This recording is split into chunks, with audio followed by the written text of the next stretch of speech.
Hi everyone, good evening. How are you all? कसे आहात तुम्ही सर्वजण? तर जे पण विद्यार्थी आपल्या क्लासला जोडले गेलेत, so you are most welcome in this class. या क्लासमध्ये त्या सर्वांचं स्वागत आहे. तर या आधीच्या क्लासमध्ये कोडवर मी तुम्हाला ना काही स्ट्रक्चर लिहून दिले होते आणि त्याच्यावर काही फॉर एक्झाम्पल आपण घेतले होते. त्याचप्रमाणे आज काही स्ट्रक्चर घेणार आहोत आणि त्याच्यावर आपण फॉर एक्झाम्पल या ठिकाणी घेणार आहोत. पण त्या अगोदर कुडचा उपयोग कुठे केला जातो तुम्हाला सांगतो. बघा, कुड काय माहिती का? कॅनचा पास्ट फॉर्म आहे. म्हणजे याचा अर्थ असा नाही की कुड फक्त पास्ट मध्ये यूज केला जातो. पास्ट म्हणजे काय? भूतकाळ. तर कुड हा माहिती का पास्ट टेन्स, प्रेझेंट टेन्स आणि फ्युचर टेन्स या तिन्ही टेन्स मध्ये कुडचा यूज केला जातो. आज मी तुम्हाला कोणकोणत्या सेंटेन्स मध्ये म्हणजे कोणकोणत्या वाक्यामध्ये कुडचा यूज केला जातो ते सांगतो. आपण याच्या आधीच्या क्लासमध्ये सुद्धा अभ्यासला. आज परत काही आपण नवीन एक्झाम्पल्स, नवीन सेंटेन्स या ठिकाणी अभ्यासणार आहोत, नवीन स्ट्रक्चर अभ्यासणार आहोत. तर बघा,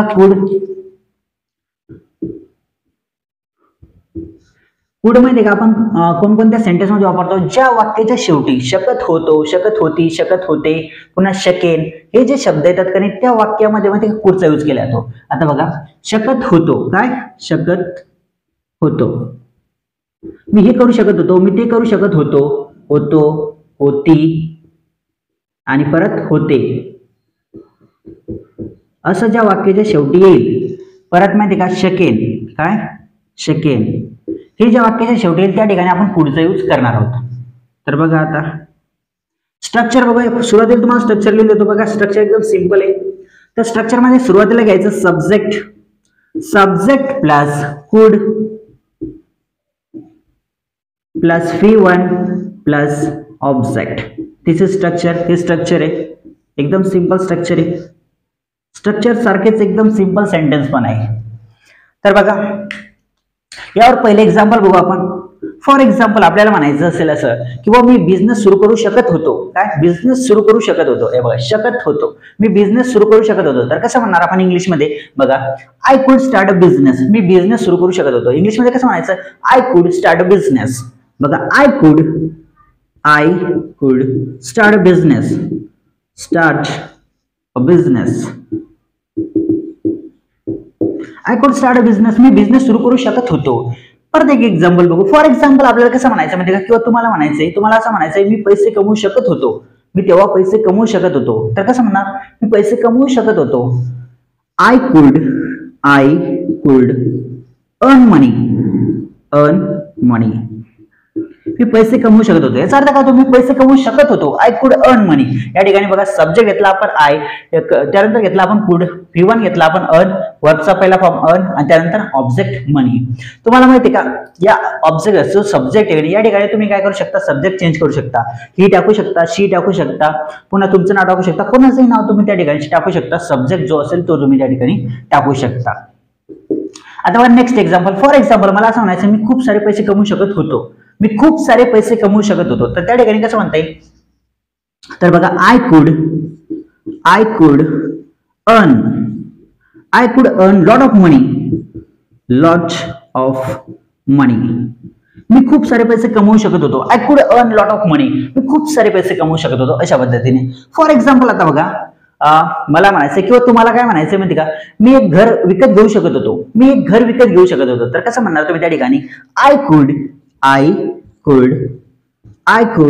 बाय म्हणजे काय? खरेदी करणे. I could bye a house, मी एक घर विकत घेऊ शकत होतो. अशा पद्धतीने I could bye a house, मी एक घर विकत घेऊ शकत होतो. पुन्हा मी तिच्याशी लग्न. आता बघा, हे एक्झाम्पल बघितलं भारी. मी तिच्याशी लग्न करू शकत होतो. तुम्हाला असं म्हणायचं मी तेव्हा तिच्याशी लग्न करू शकत होतो, मी तेव्हा तिच्याशी लग्न करू शकत होतो. तर कसं म्हणणार तुम्ही? मी तिच्याशी लग्न करू शकतो, मी तिच्याशी लग्न करू शकत होतो. किंवा तुम्हाला म्हणायचंय तो तिच्याशी लग्न करू शकत होता. तर कसं म्हणणार? बघा, तो तिच्याशी लग्न करू शकत होता. ही कुड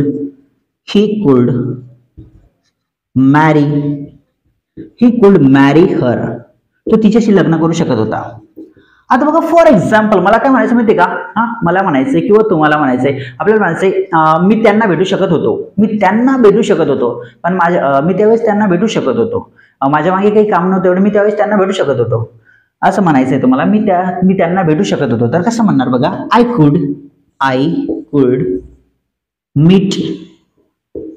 कुड मीट देम, मी त्यांना भेटू शकत होतो, मी तिला भेटू शकत होतो. किंवा मला म्हणायचंय मी तिला भेटू शकत होतो, किंवा तुम्हाला म्हणायचंय की तो तिला भेटू शकत होता, तर कसं म्हणणार? बघा, ही he could meet her, meet her, he could meet her, तू तिला भेटू शकत होता, अशा पद्धतीने. आता बघा काही एक्झाम्पल्स आपण इकडे बघू. सिंपल एक्झाम्पल, एकदा कधी तुम्हाला स्ट्रक्चर समजलं ना, तुम्हाला एकदम सोपं जातील हे एक्झाम्पल्स तयार करणं. फॉर एक्झाम्पल असे तुम्ही स्वतः तुमच्या मनाने तयार करसाल, पण तुम्हाला समजणं गरजेचं आहे. आता बघा फॉर एक्झाम्पल, मला काय म्हणायचं माहिती का, मी त्यांची मदत करू शकत होतो. हा, मी त्यांना मदत करू शकत होतो. मला असं म्हणायचं मी त्यांना मदत करू शकत होतो, मी त्यांना मदत करू शकत होतो. तर मी कसं म्हणेल बघा, I could help them, I could help them, मी त्यांना मदत करू शकत होतो, अशा पद्धतीने. आता आपण मध्ये विचार शकत होतो, विचार बघितले बरोबर आहे. आता शकत होतो, पुन्हा ती मदत करू शकत होती. आता बघा, ती माझी मदत करू शकत होती, कसं म्हणणार बघा, या ठिकाणी आपण होतो बघितलं, होती, ती माझी मदत करू शकत होती. शी कुड हेल्प मी, ती माझी मदत करू शकत होती, अशा पद्धतीने. शी कुड हेल्प मी, ती माझी मदत करू शकत होती, अशा पद्धतीने तुम्ही सेंटेन्स क्रिएट करू शकता. आता आपण सेकंडवर बघू 1-2 एक्झाम्पल बघा. आता फॉर एक्झाम्पल मला म्हणायचंय फ्युचर, सेकंड म्हणजे काय, फ्युचर मध्ये येतं. आता पुढचा उपयोग कुठे होईल, या ठिकाणी फ्युचर मध्ये, म्हणजे भविष्यकाळामध्ये. बघा, मी तिला उद्या भेटू शकेन, मी तिला उद्या भेटू शकेन, मला असं म्हणायचंय मी तिला उद्या भेटू शकेन. तर मी कसं म्हणेल बघा, आय कुड मीट हर टुमारो, मी तिला उद्या भेटू शकेन, मी तिला उद्या बोलू शकेन. आता मला असं म्हणायचं किंवा तुम्हाला म्हणायचंय मी तिला उद्या बोलू शकेन, मी तिला उद्या बोलू शकेल. तर कसं म्हणणार बघा, आय कुड स्पीक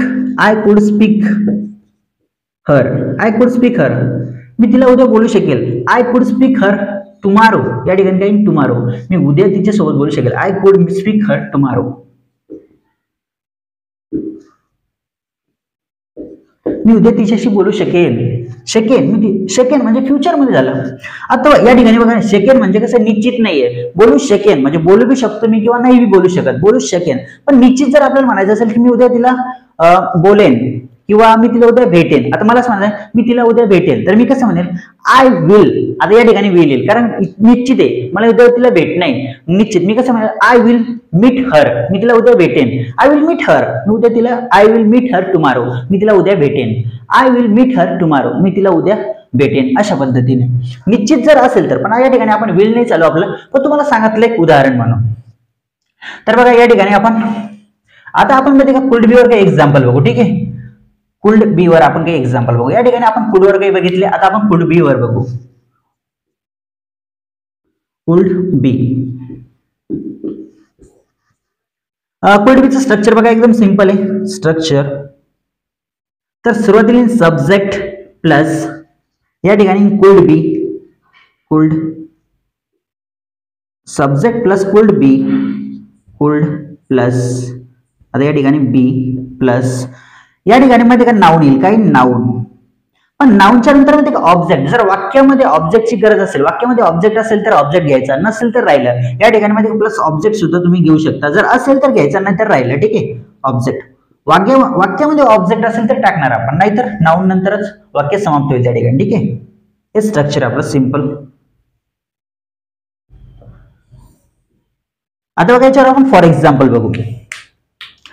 आता मला असं म्हणायचंय काय माहितीये का, बघा मी डॉक्टर होऊ शकत होतो, मी डॉक्टर होऊ शकत होतो किंवा ती डॉक्टर होऊ शकत होते. तर इंग्लिश मध्ये कसं म्हणणार, ती डॉक्टर होऊ शकत होती, ती डॉक्टर होऊ शकत होती. तर कसं म्हणणार बघा, शी कुड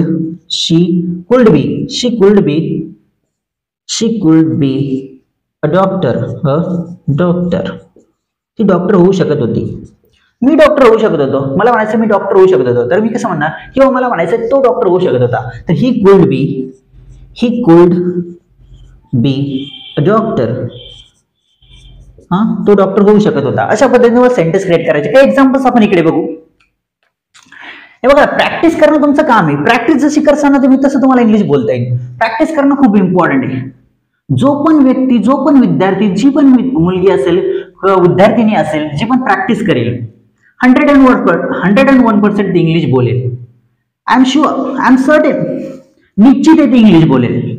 you will speak in English, म्हणजे तुम्ही इंग्लिशमध्ये बोलाल. पण त्यासाठी काय करावं लागेल, प्रॅक्टिस करावं लागेल तुम्हाला. आणि प्रॅक्टिस करणं म्हणजे काय असतं बघा, रेपिटेशन करणं. जेवढी जास्त रेपिटेशन करणं तेवढं जास्त तुम्हाला इंग्लिश बोलता येईल. या जगात तुम्ही कुठेही जा, कोणाच्याही कोणतीही पुस्तक वाचा, काहीही करा, तुम्हाला इंग्लिश तेव्हाच येईल ज्यावेळेस तुम्ही स्वतः प्रॅक्टिस करसाल, तुमच्या मताने सेंटेन्स क्रिएट करसाल, त्याच वेळेस इंग्लिश बोलता येईल. बरोबर आहे. आता आपण नेक्स्ट एक्झाम्पल बघूया. या ठिकाणी बघा, फॉर एक्झाम्पल मला म्हणायचंय मी टीचर होऊ शकत होतो. आता मी ऑलरेडी टीचर आहेच, पण मला म्हणायचंय किंवा तुम्हाला म्हणायचंय मी टीचर होऊ शकत होतो. मी टीचर होऊ शकत होतो. जर मी त्यावेळेस अभ्यास केला असता चांगला तर मी नक्कीच टीचर होऊ शकत होतो. तर कसं म्हणणार इंग्लिशमध्ये मी टीचर होऊ शकत होतो? तर बघा, आय कुड be a teacher. I could be a teacher. Me teacher होऊ शकत होतो. मी एक लीडर होऊ शकत होतो. मला म्हणायचं मी एक लीडर होऊ शकत होतो. तर कसं म्हणणार बघा, आय कुड बी अ लीडर. मी एक लीडर होऊ शकत होतो. तुम्ही एक लीडर होऊ शकत होते. यू कुड बी अ लीडर. ती एक लीडर होऊ शकत होती. तर कसं म्हणणार, she could be a leader. For example ती प्रशिक्षक होऊ शकत होती. आता आपल्याला असं म्हणायचं इंग्लिशमध्ये ती प्रशिक्षक होऊ शकत होती. तर कसं म्हणणार आपण, शी could be a trainer. Trainer म्हणजे प्रशिक्षक. शी कुड बी ट्रेनर. ती प्रशिक्षक होऊ शकत होती. शी कुड बी टीचर. ती टीचर होऊ शकत होती. ती शिक्षक होऊ शकत होती. कसं म्हणणार आपण, शी could be a teacher. CHER. कारण मुलगी टीचर होऊ शकते ना, ती टीचर होऊ शकत होती. पास्ट टेन्स मध्ये वाक्य, ती टीचर होऊ शकत होती. अशा पद्धतीने कुड बीचा वापर आहे. परत नाही का, आता फक्त कुड बीचा यूज फक्त एक्झॅक्ट या ठिकाणी स्ट्रक्चर नाही आपलं, फक्त कुड बी वर. फॉर एक्झाम्पल, ती मुलगी तुमच्यासाठी धोकादायक होऊ शकते. आता मला असं म्हणायचं, ती मुलगी तुमच्यासाठी धोकादायक होऊ शकते. तर कसं म्हणणार इंग्लिशमध्ये, ती मुलगी तुमच्यासाठी धोकादायक होऊ शकते. शी could be dangerous for you. ती मुलगी तुमच्यासाठी धोकादायक होऊ शकते. तर बघा, कुड बीचं she could be dangerous for you. Dangerous for you. ती मुलगी तुमच्यासाठी धोकादायक होऊ शकते. शी could be dangerous for you. ती मुलगी तुमच्यासाठी डेंजरस होऊ शकते. अशा पद्धतीने मला म्हणायचं आहे, हा पेन आहे का नाही, हा पेन कसा आहे, हा एक्सपेन्सिव्ह असू शकतो. हा पेन एक्सपेन्सिव्ह असू शकतो. मग आपण कसं म्हणणार, दिस कुड बी नाही येणार आहे. या ठिकाणी कसं माहिती का, हा कुड बी येईल. This could be pen expensive. This pen could be expensive. हा पेन एक्सपेन्सिव्ह असू शकतो. बरोबर आहे. पुन्हा इट कुड बी म्हणू शकता तुम्ही. दिस इट दोन्ही पण म्हणू शकता.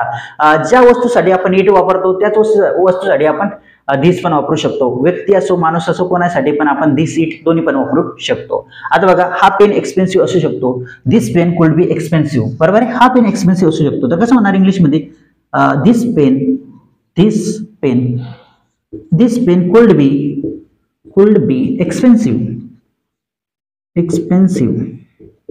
एक्सपेन्सिव्ह म्हणजे काय, महाग. हा पेन महाग असू शकतो. दिस पेन कुड बी एक्सपेन्सिव्ह. अशा पद्धतीने आता बघा, काही आपण माहिती का, इन्स्टेड ऑफ वर काही इन्स्टेड ऑफ एक छोटंसं स्ट्रक्चर आहे. इन्स्टेडचा अर्थ काय होतो माहिती का, इन्स्टेड म्हणजे माहिती का ऐवजी, त्याऐवजी. इन्स्टेड ऑफ वर आपण काही एक्झाम्पल बघू. या ठिकाणी इन्स्टेड ऑफ लिहितो मी.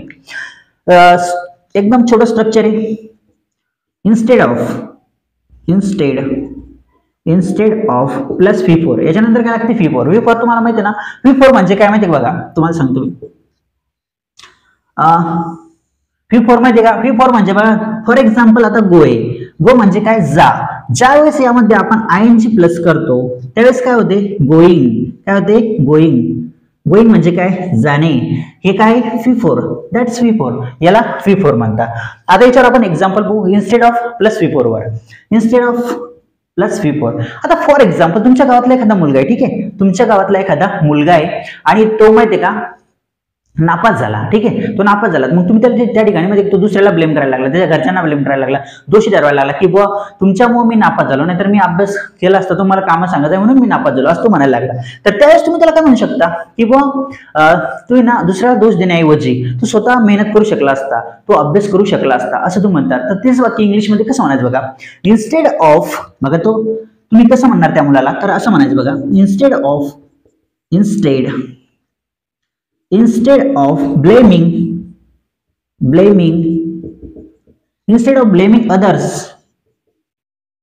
blaming others, you could have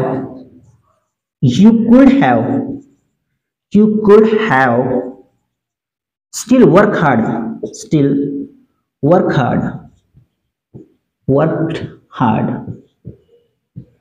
तुम्ही अजून मेहनत करू शकले असता, तू अजून मेहनत करू शकला असता. इन्स्टेड ऑफ ब्लेमिंग अदर्स, तू दुसऱ्याला दोष देण्याऐवजी तू अजून मेहनत करू शकला असता. यू कुड हॅव स्टील वर्क हार्ड, अशा पद्धतीने. याच्यावर आणखी एक दोन एक्झाम्पल बघू आपण या ठिकाणी. इन्स्टेड ऑफ, एक एक्झाम्पल बघू अजून आपण. तर कुठे घेणार आपण एक एक्झाम्पल. तर चला इथे घेऊ.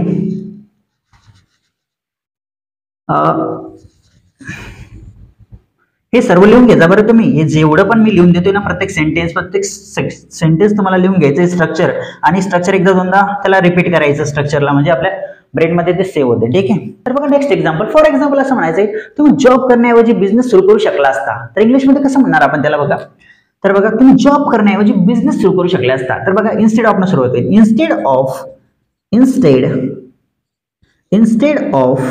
Doing job, instead of doing job करण्याऐवजी तुम्ही बिझनेस सुरू करू शकला असता. तर कसं म्हणणार. यू कुड हॅव